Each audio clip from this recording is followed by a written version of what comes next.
Hello. Yes, it is.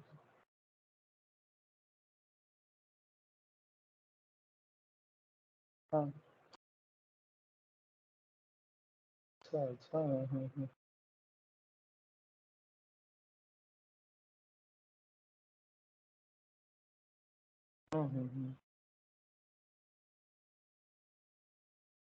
ठीक है, चलो मेरा क्लास चल रहा है ऐसे ठीक है।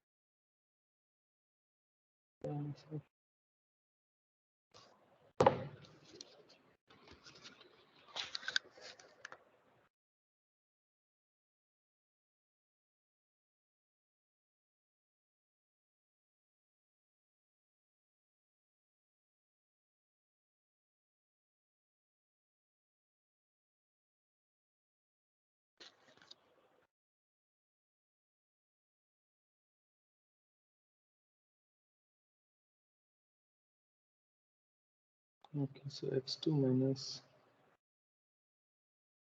x1 dot plus lambda 2 into plus 2x1 plus 3u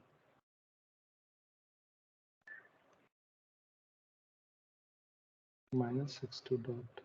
Okay, fine.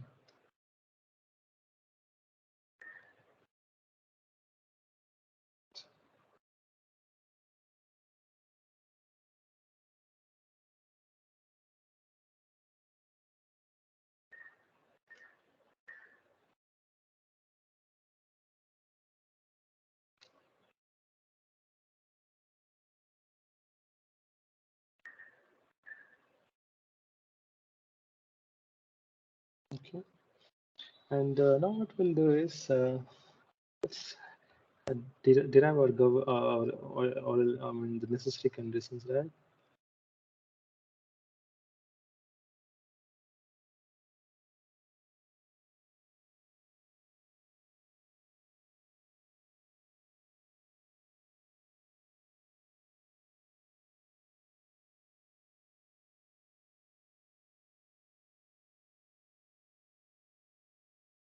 Which is let's call it as d by dt of del L by del x1 dot this partial x1 is equal to 0, and then this gives us d by dt of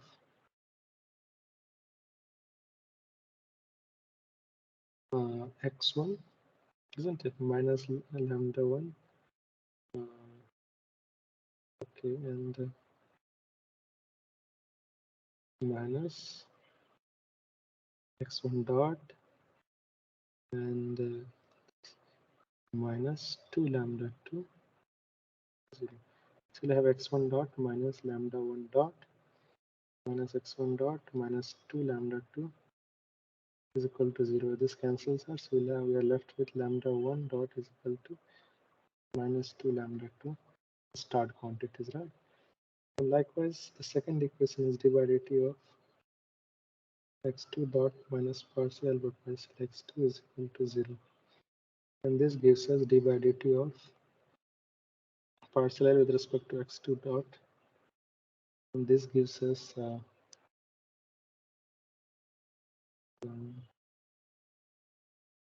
what we have here is minus lambda 2, isn't it? That's the only term. And then we have minus lambda 1, and then that's the only term is equal to 0. So we are left with this minus lambda 2. So it's lambda 2 dot is equal to minus lambda. And that's what we call it. Both are start quantities. Fine. Now let's have the third equation is partial with respect to partial u is equal to 0, since we don't have any term in u dot. So all we have is u and plus 3 lambda 2, and both are start quantities equal to 0. So this means that u start is equal to minus 3 lambda 2 start as a function of t, as a function of t. Actually, this is our equation. This is the solution that we need as of now, wanted. But let me also complete the other equation. So then the fourth is lambda 1 is equal to 0. This gives us our first equation, which is x1 dot star is equal to x2 star. And the fifth one is x2 star dot is equal to minus 2 x1 star is a function of t, or it's already implied that it's a function of t plus 3. Okay, so this is okay. Now let's start. Let's go on for another question, and we'll just resolve down the question from here itself.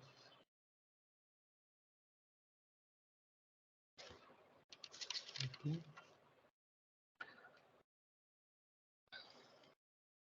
So the question says that a first order system is given by x dot t is equal to axt plus but is equal to, I'll just call it as f of xu, and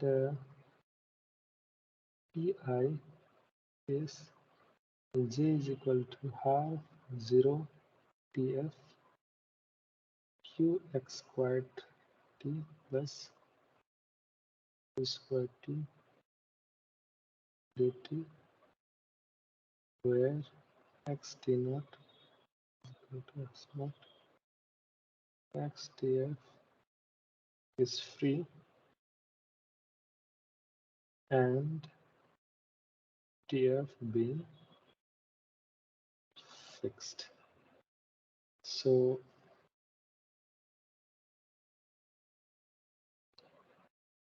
we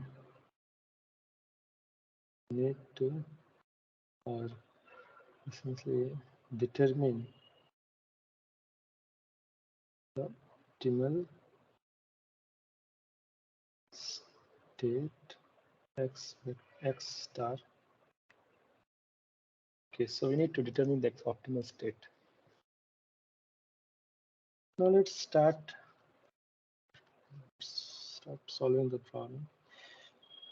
First, we are given that we have a first order equation, first order system, and then we also have our pi, and there is no terminal cost function here, so we don't need to construct any modified pi, and then you notice two things. One thing is that our one boundary condition, which is x at t0, is fixed at t0, and the other one, the condition at the other end is free. However, the domain itself is fixed in the sense that tf is fixed. Okay, and we are asked to determine the optimal state. Fine. Now let's first construct the augmented pi.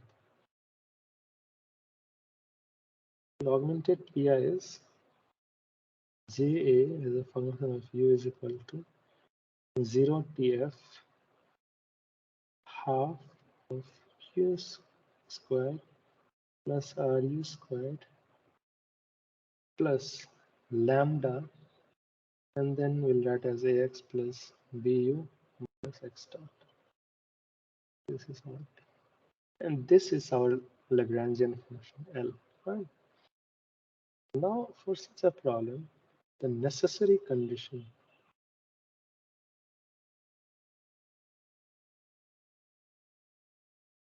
for extremum is how much? I'm sure you know very well, right? Necessary condition extremum are, first thing is we'll have our EL equations, just equation here, and then we'll have partial with respect to x minus dy dt Parcel x dot is equal to 0. And then parcel x is qx plus lambda a. Then minus d by dt of parcel with respect to x dot is just minus lambda. And this we have as qx plus lambda a plus lambda dot is equal to 0. Parcel or parcel u is equal to 0. And this gives us ru plus lambda b is equal to 0. And then the final equation we have is, or what we call as the co-state equation, which is lambda is equal to 0. And then this we have is, we get our original system equation, which is x dot is equal to ax plus b. Now, what we need to do is, let's eliminate u, fine, from both the equations. But yeah, so u is equal to minus b by r lambda. And so this means that x dot is equal to ax minus b squared by r. Okay, let's move to a new. Let's write down the two equations. So the first equation is that x dot is equal to ax minus b squared by r into lambda, isn't it? The second equation is, now what I'll do is I'll just express this as lambda dot minus qx minus lambda a, or a lambda.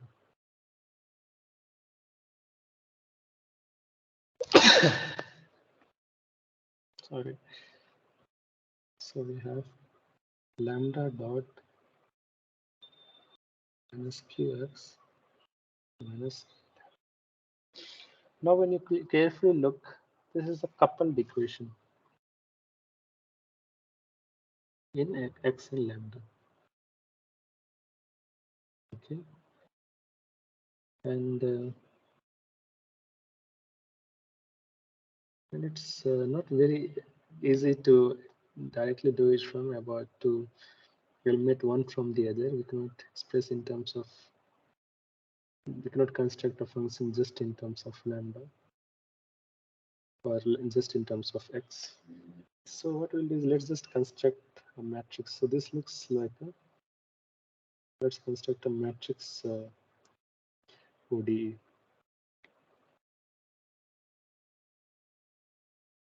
Of A b square by r minus q, this in terms of x and lambda. Okay, fine. Now let's call this equation in as, in compactly we can even write it as this to be v vector dot, and this to be a matrix, and this to be v vector. Fine. So our equation is v dot, this v vector dot is equal to a into v vector. Now to solve such problem, let us assume our solution as v vector is equal to some capital V vector to the power mu into t. After substituting this, and substitute,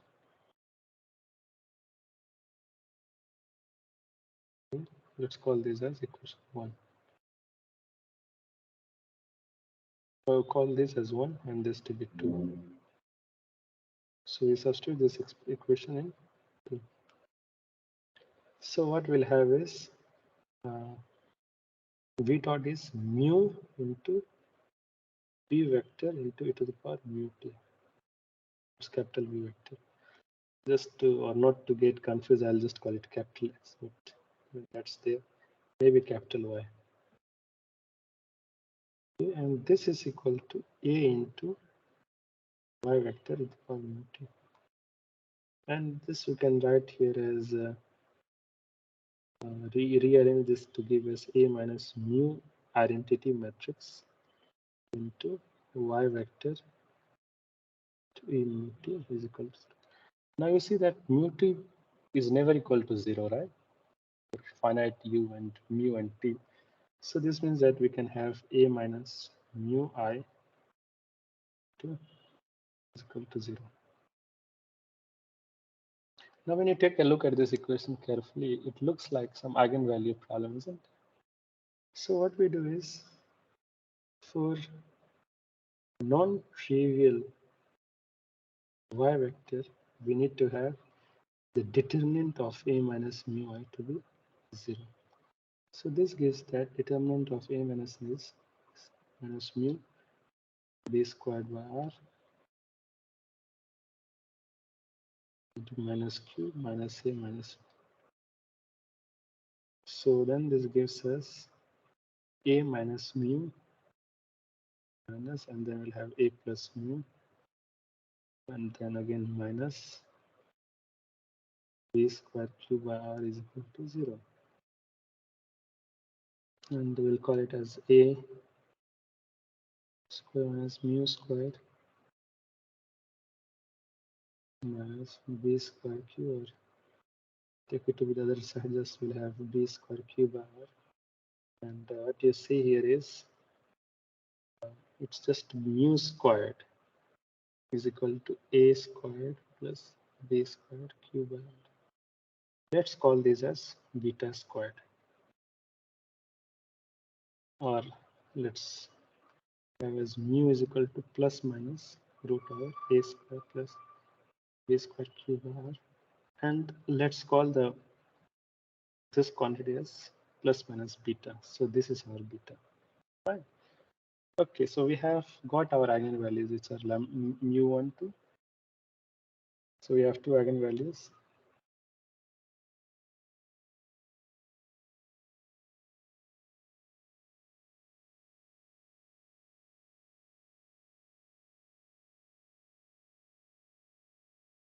Okay, so let's determine the eigenvectors. For mu1 is equal to plus beta. For mu1 is equal to plus beta, what we have here is we will have a minus beta minus b squared by r, and then minus q and minus a minus beta. And then we'll have, let's call it as y1 y2 is equal to 0, 0. Let's take the first equation from here, which is a minus beta to y1, or just minus of b squared by r is equal to 0. What we do is, since eigenvectors are unique, the direction is unique up to a multiplicative constant, right? So we'll have that take y1 is equal to 1. So then this gives us 2. Y2 is equal to r to a minus beta divided by b square. Okay, so the first eigenvector is y1 is equal to 1 and r into a minus beta by b square. Likewise, for mu2 is equal to minus b, we'll have a minus plus b beta and minus b squared by r minus q minus a plus beta. And again, we'll just note it as y1, y2, 0, 0. And likewise, we extracted the first equation as it is beta y1 minus b squared by y. Again, take y1 is equal to 1.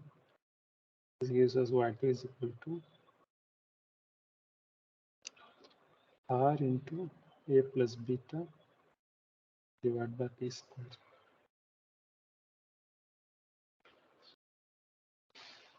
This implies that y vector 2 is equal to 1 into r plus beta. Fine. Okay. Now let's construct our general equation, right? So, or the general solution.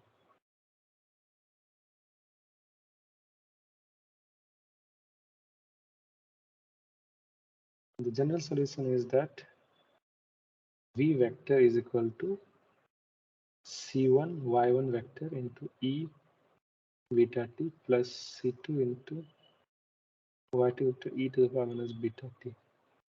So we need to determine the values or the expressions for c1 and c2. So this means that let's so since and this is anyway x as a function of t and lambda as a function of t, isn't it? So let's isolate both these equations. So we'll have xt is equal to c1 into, because the first element or the first component of y1 is already 1 for both y1 and y2 vectors. So we'll have just this one plus c2 into the power minus beta. Lambda t here is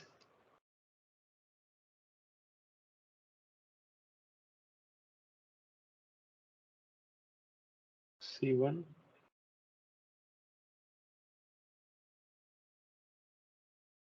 r a minus beta divided by b squared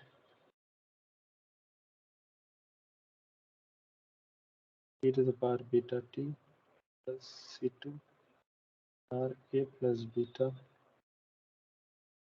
b squared to the power minus beta t. Okay. Now we need to determine c1 and c2 using boundary conditions, isn't it? So what we do is from the question what we have is that x at t naught is x naught, right? So we have x at t naught is equal to x naught. This is given. What about the other boundary conditions? But what we say is that tf is fixed, but xtf is free. So we'll have another the other boundary condition is what we have here as our.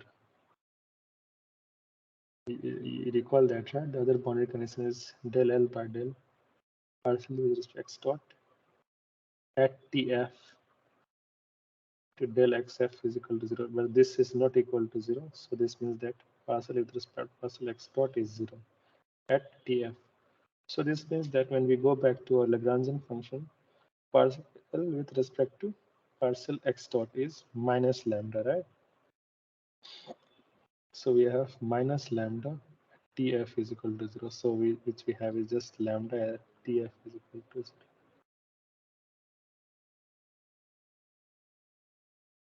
So now let's invoke the boundary conditions. From the first boundary conditions, what we have is at t is equal to 0, so you have c1 plus c2 is equal to x naught. Right? And from the second boundary condition, which is lambda at tf is equal to 0, what we have is c1 into r a minus beta by b squared into e beta f tf plus c2 r a plus beta by b squared e to the power minus beta tf is equal to 0. And we can factor out r by b square from both the ends. So we'll have c1 and also we'll have c1 into a minus beta into e to the power 2 beta tf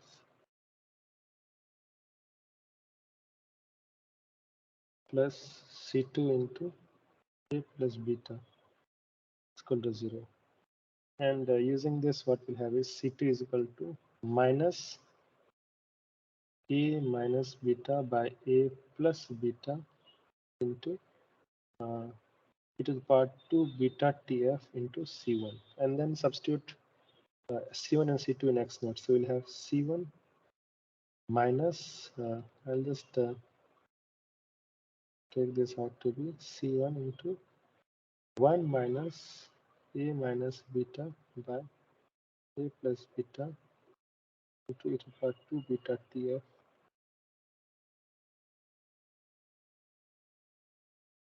is equal to X naught. And then we'll have C1 in terms of X naught, right?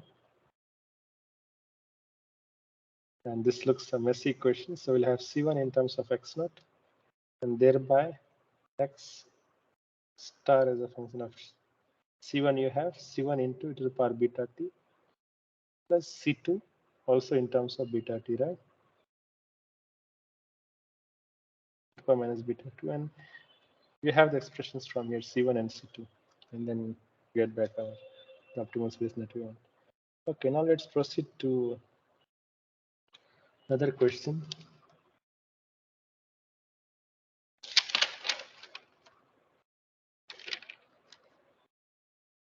The question says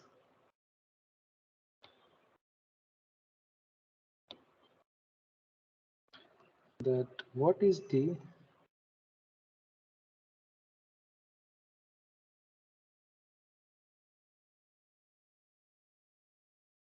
Hamilton Jacobi Bellman equation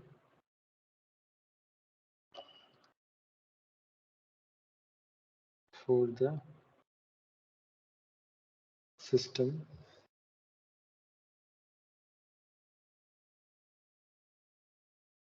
x1 dot is equal to x2 t and x2 dot is equal to minus 2x2 t minus 3x1 squared t plus u with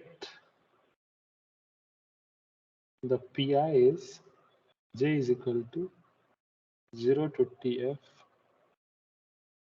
to half of x1 square t plus u square t to dt, and bc is j xtf comma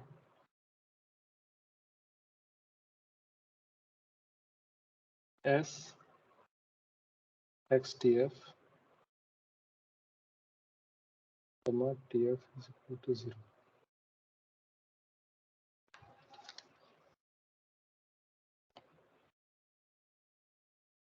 Now let's start solution.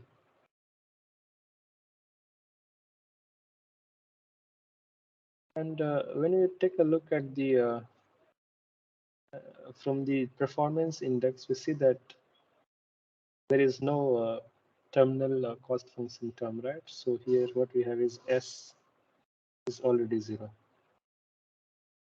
isn't it? And likewise that v of x vector comma u comma t is half of x1 square plus u square. I'll drop the parenthesis, I mean the argument t from both the cases. And x1 dot is equal to f1, x2 dot is equal to f2, where f vector is a function of x vector comma u comma t. This is equal to x2 minus 2x2 minus 3x1 squared plus u. Okay, so at first we form, during the solution process, we form what is called as the HJB Hamiltonian.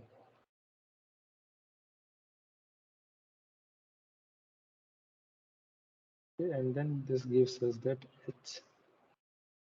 vector u comma jx vector comma t is v u t plus parcel j over parcel x star transpose into f so it's a star here plus into f vector x vector comma u comma t. And after substituting the expression, what we have is half of x1 squared plus u squared, and I'll just using parenthesis notation, I'll just call it as j1. Okay. Not, I mean, I'll just use a subscript, and then the subscript denotes the partial derivative with respect to that. And f1, which is x2 plus jx2 into minus 2x2 minus 3x1 squared plus u. Okay. Now what we do is we'll minimize h with respect to u. So for this, what we have to do is we have to equate the first partial derivative of with respect to u to be 0. And then this gives us u plus jx2 is equal to 0. And this is nothing but u star is equal to minus jx2. Fine. Now we need to substitute this back into our Hamiltonian, into our HJB Hamiltonian. So what we have here is, okay, now what we have here is H,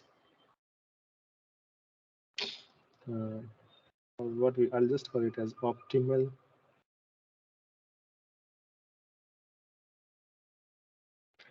Hamiltonian.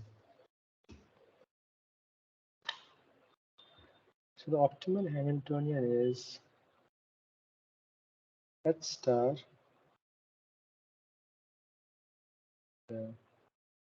x star comma jx star comma t, and this is equal to half, and wherever u had was present in the equation, we would replace it with jx2 minus jx2, right? So half of x1 dot squared plus jx2 square, fine, and plus jx1. I'll just drop the star notations. It's just very cumbersome here. X2 plus jx2, and there is one more here, minus 2 x2 minus 3x1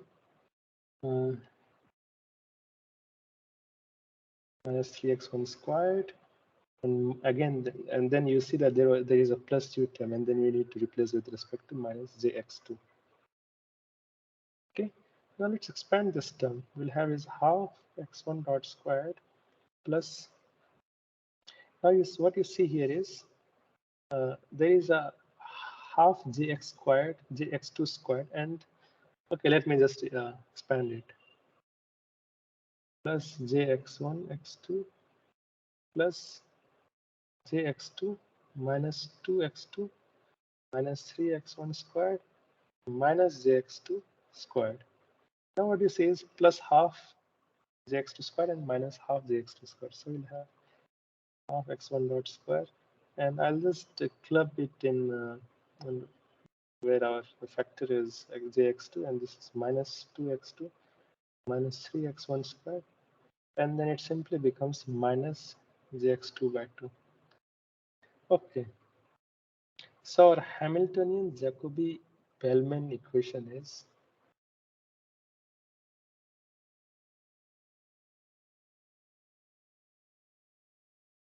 so what you recall is partial j respect to t plus h star. It's all starred here. I just drop for the sake of convenience. Comma t is equal to 0, right? So we'll have jt, and partial is just the variable with which we are partially differentiating the major term with, and with respect to, and then plus we'll have jx1 x2, then plus jx2, or essentially we are just copying this term from here. So it's nothing but plus half x1 dot square plus jx1 x2 plus jx2 minus 2x2 minus 3x1 squared minus jx2 by 2 is equal to 0. Okay, so this is our Jacobi, Hamilton-Jacobi-Bellman equation. Now off to a new question. Fine. Now the question here is that the double integral plant is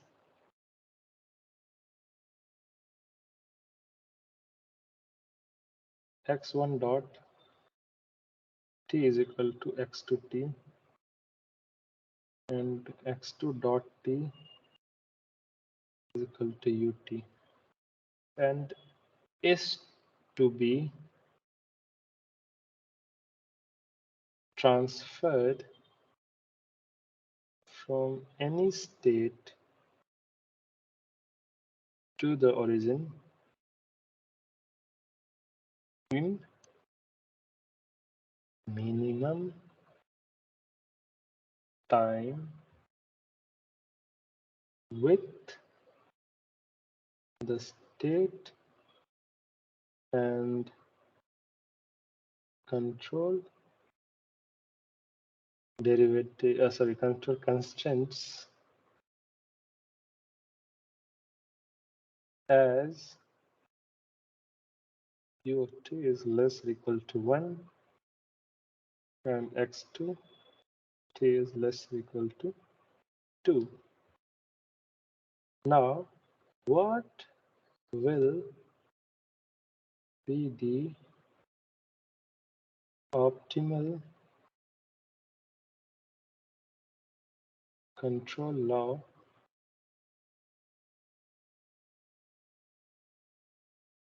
of the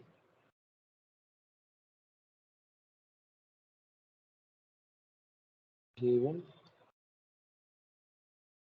system, provided that our pi is equal to j is 0 to 2 half of x1 square plus u square. Okay.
So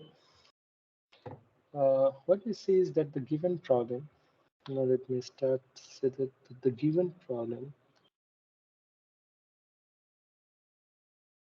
is a constraint optimization problem.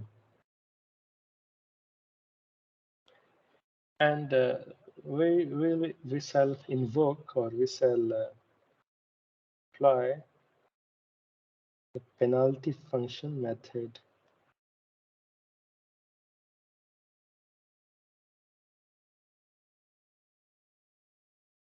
Okay. Now from the problem, let's note down certain important points. The first thing is that the endpoints, or the endpoints, are fixed. Yeah, and such that our T naught is equal to 0 and TF is equal to 2. And we'll also, before that, let's express the state constraints in the standard form. The standard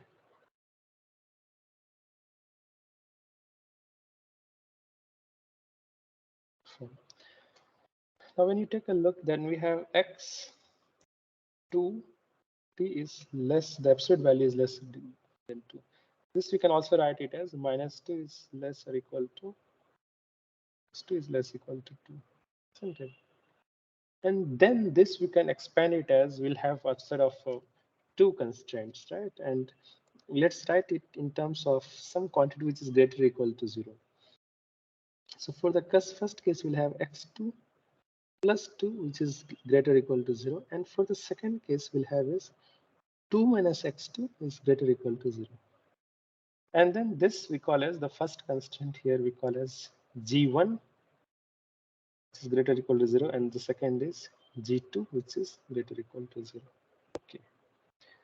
Now we introduce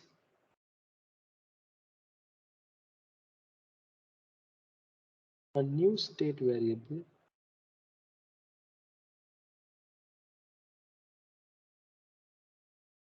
x3 dot is equal to f3 x vector comma t. And this, mind you, that we'll use the what we had learned in our review part is g1 square into h of q1, and q is the reverse of a unit heaviside function, that in the sense that we have just took a vertical mirror image or of the actual standard heaviside function. So h of q1, sorry, g1 plus g2 squared into h of g2. So this is nothing but x2 plus 2 squared to h x2 plus 2 plus 2 minus x2 squared into h of 2 minus x2. Okay, and mind you that h is our heaviside function.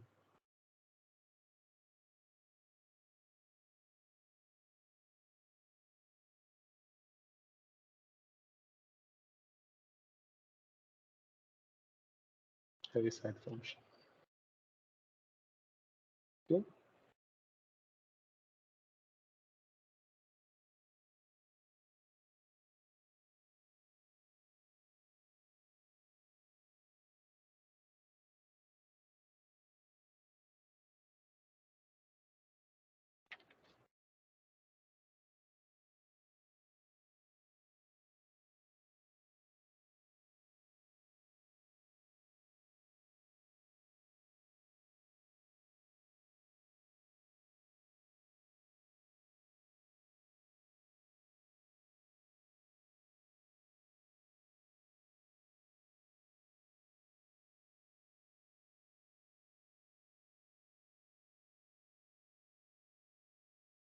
Okay. Now let's set up our Hamiltonian.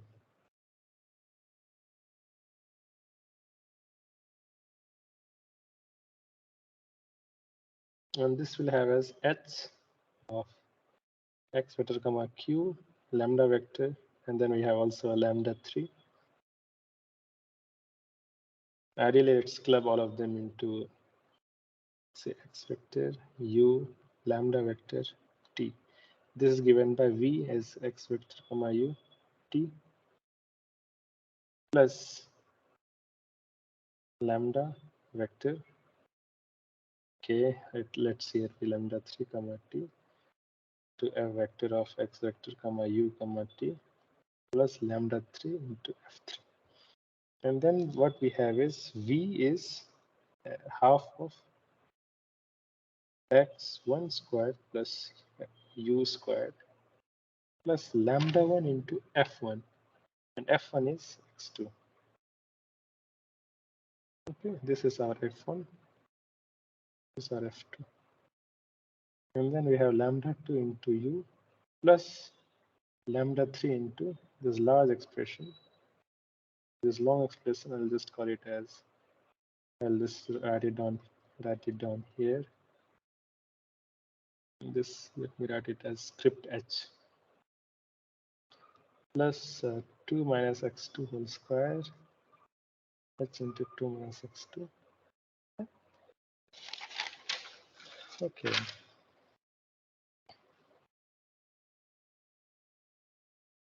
Now let's start a new page. So the necessary conditions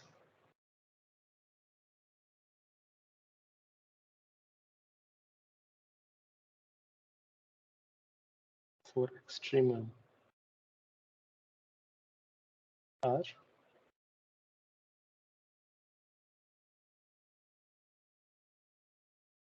the first thing is x1 dot star is equal to del h by del lambda 1. This is equal to x2 star.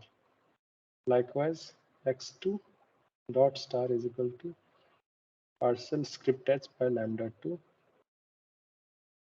u star, and x3 dot star is equal to partial script h with respect to lambda 3 is equal to f3, which you know very well. And lambda 1 star is equal to minus script partial of script h with respect to x1. This gives us minus x1 is just minus of, gives us of minus x1 star, and lambda 2 star is equal to minus partial of a script h with respect to x2 is equal to how much? X2 has a number of terms with it, so it is minus of lambda 1 and star minus of, and then we'll have lambda 3. So I'll take 2 outside and lambda 3 star. And then what we'll have is x2 plus 2, rather x2 star plus 2 to h of x2 star plus 2 plus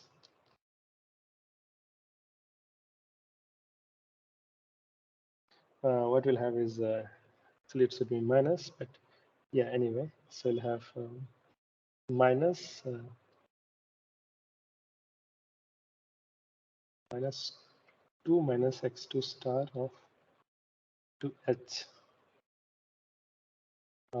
This is x2 star, sorry, it's 2 minus x2 star.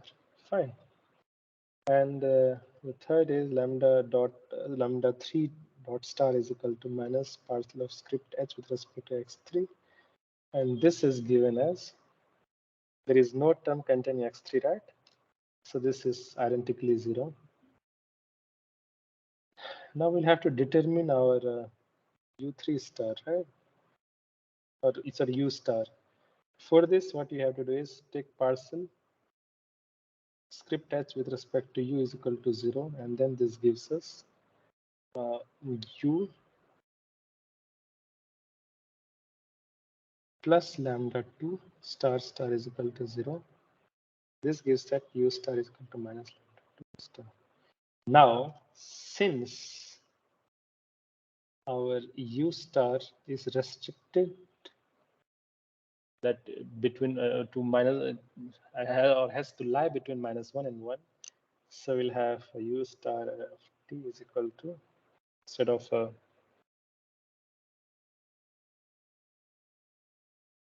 conditional function, so minus is equal to 1 if lambda 2 star is less or equal to or is less than minus 1. Okay, because in that case you'll have that if lambda 2 is less than minus 1, then you have u star to be greater than 1, which is not possible, right? So it has to be limited to 1. And if it lies between the limits of -1 and 1, then the value will be minus of lambda 2 star. Again, now if lambda 2 star is greater than 1, then what happens is lambda u star will go below -1, right? Which is again not permissible. So we'll just have -1. It will be limited at -1 because when lambda 2 star is greater than 1. So this was, yeah, the solution to this problem. This is our optimal control function.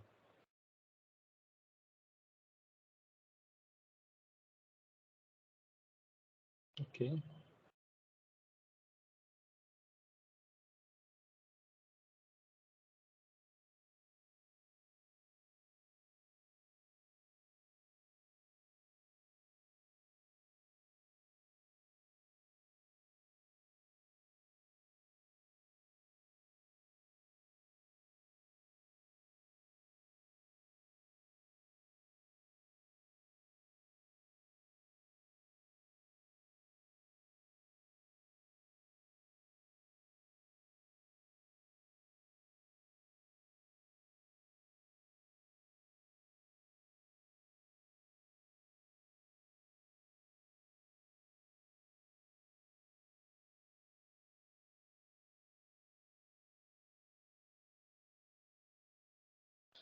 Well, let's solve some practical problems that in real life. This is a problem of a moon lander.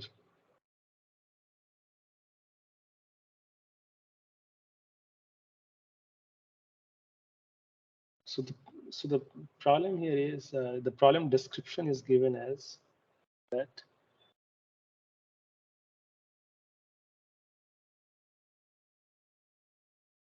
bring a spacecraft to a soft landing on the lunar surface using the least amount of fuel. Okay. So at first, let's just draw a schematic of the problem. So let this be our moon surface. Moon surface. Let's have our spacecraft here.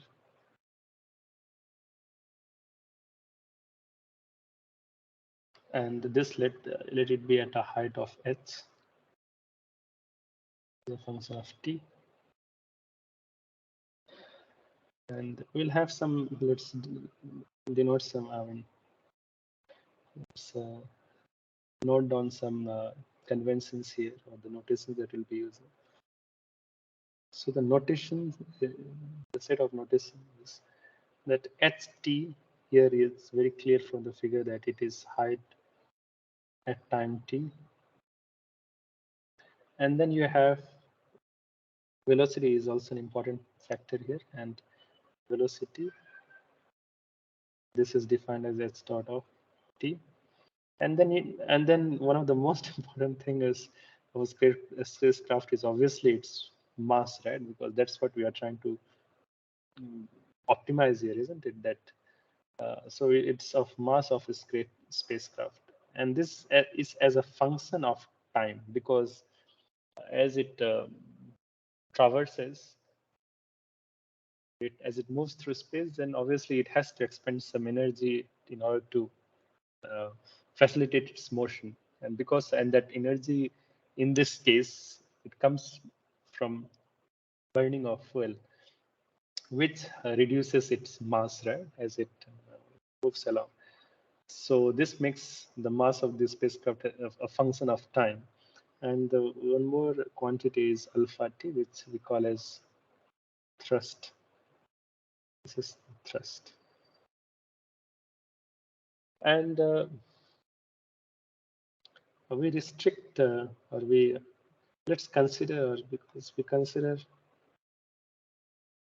alpha t to lie between 0 and 1. And you'll know this is not a constant. It's not a constant on the system. It's just what we just restrict one of the parametric values to be. Now, from Newton's law, what do we see here? From the force balance, there is a gravitational pull which is pulling it, isn't it? Which is nothing but minus, which is mg. And then you have again velocity v dot, but then that's not a force. So the force here is our thrust. Okay, and thrust is alpha. Because of this there will be some v dot, right? Acceleration. So from Newton's law, what we have is mv dot is equal to alpha minus mg, isn't it? And then we can uh, now what we do is we have and then this we can write it as v dot is equal to alpha m. I'll just whatever the quantities depend on time, right? I'll just note it down here. V dot is a function of time, so we'll have alpha again is a function of time by mt minus g, which is not a function of time for now. Let's assume constant gravitational field. And the second quantity is that h dot is equal to v. This is very evident from the definition of velocity, right? So we'll also call it denote in terms of h dot as a function of t is equal to vt. And the third term, which here is that the thrust is produced because of what? Because of burning of fuel. And this burning of fuel, what does it do? It brings down the weight of the body, isn't it? So it means, or the mass of the body. So it means that m dot is the rate of change of mass is will be negative, isn't it? Some negative quantity. And let's denote, and it is and then as the more you burn, the more fuel you burn, the higher will be our velocity, or the higher will be the thrust in our system. So it is proportional to minus alpha, but let's have some multiplicity factor k. So we'll have m dot t is equal to minus k alpha of t. Okay. Now, there's three questions we can write in terms of a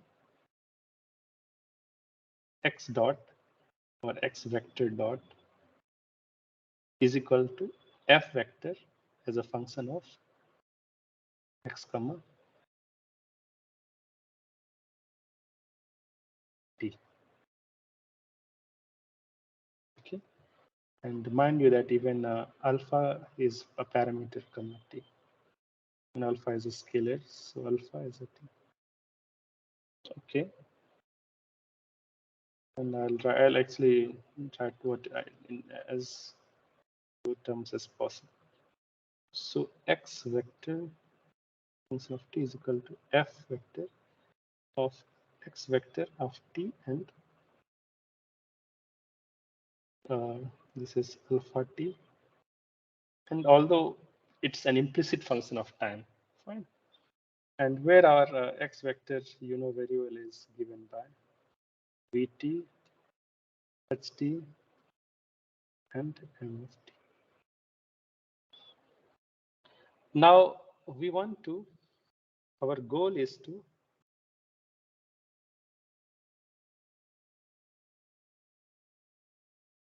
minimize the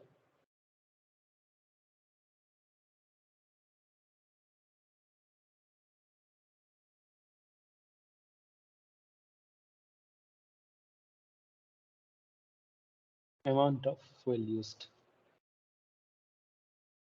Now, if the goal is to minimize the amount of fuel used, so what will be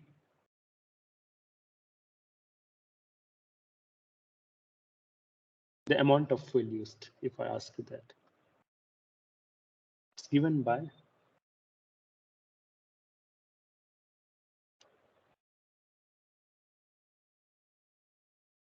m dot is our rate of change of mass into dt from T naught to some Tf, right? And this will give us the rate of change of. And mind you that when you take a look at this carefully, this is going to be some negative term, isn't it?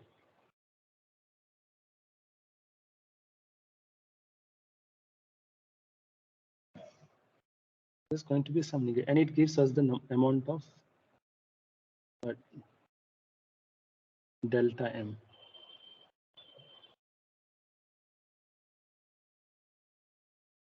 Okay, so which means delta m is negative. So this gives us our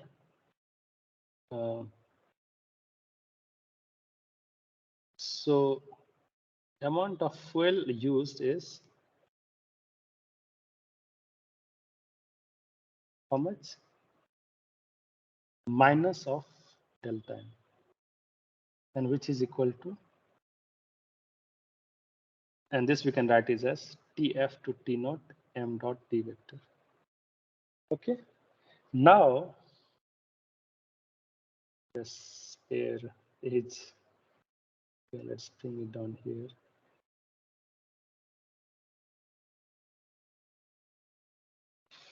And what you see is we need to minimize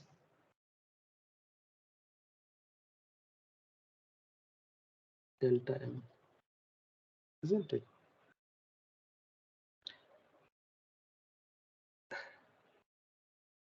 Not delta, we need to minimize net minus delta. Now, this is equivalent to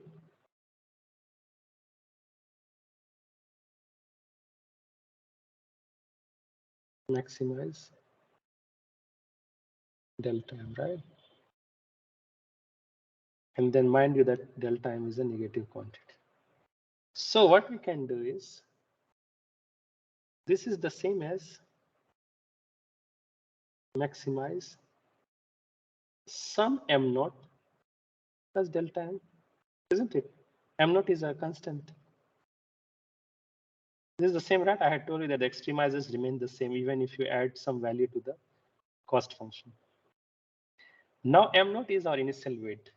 Here it's initial or initial mass. Sorry, I'm just confusing the both words. It's initial mass. So which means that m naught plus delta t is nothing but m of tau, isn't it? And this tau is nothing but, I'll just call it m of tf. So m naught plus delta m. So our performance index is, or I'll call it as J, and then what you see is J is we need to actually optimize our thrust alpha. So thrust acts out as our control variable. Acts like, not exactly, but it acts like a control variable.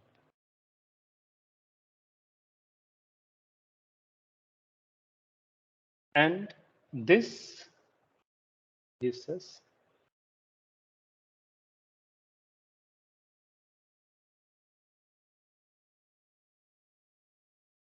our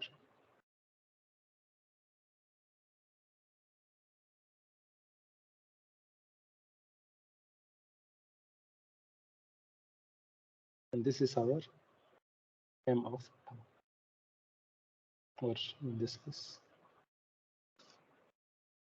So we have to maximize, and so we have to maximize J alpha subject to x vector t is equal to f vector of x vector t, alpha vector, sorry, alpha as a function of t, comma t. And we also have constraints. And the constraint is that our height is always going to be greater or equal to 0. And the second thing is, and this you can, if I ask you, right, you can write in terms of in terms of a neat integral constraint plus t naught to tf, and what we are going to write here is m dot t dt, right? Isn't it?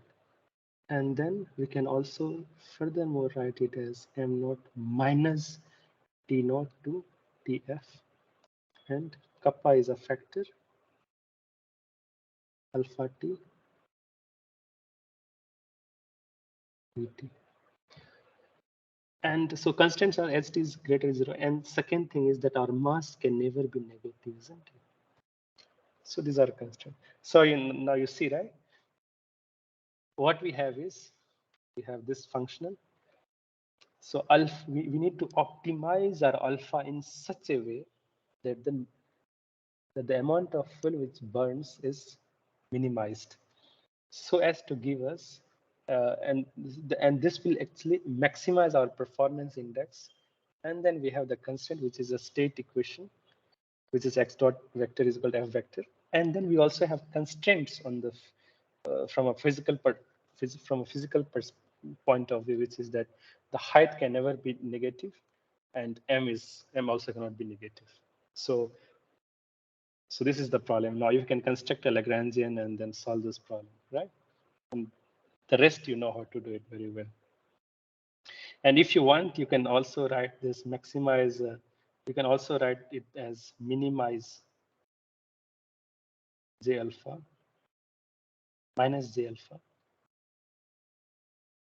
and this will be equal to minus m naught plus t naught tf J alpha t. And here t naught is fixed,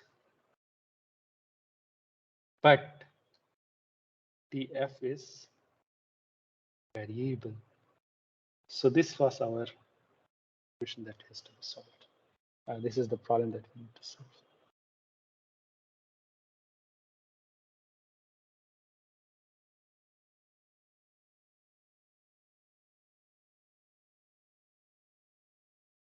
Okay, yeah.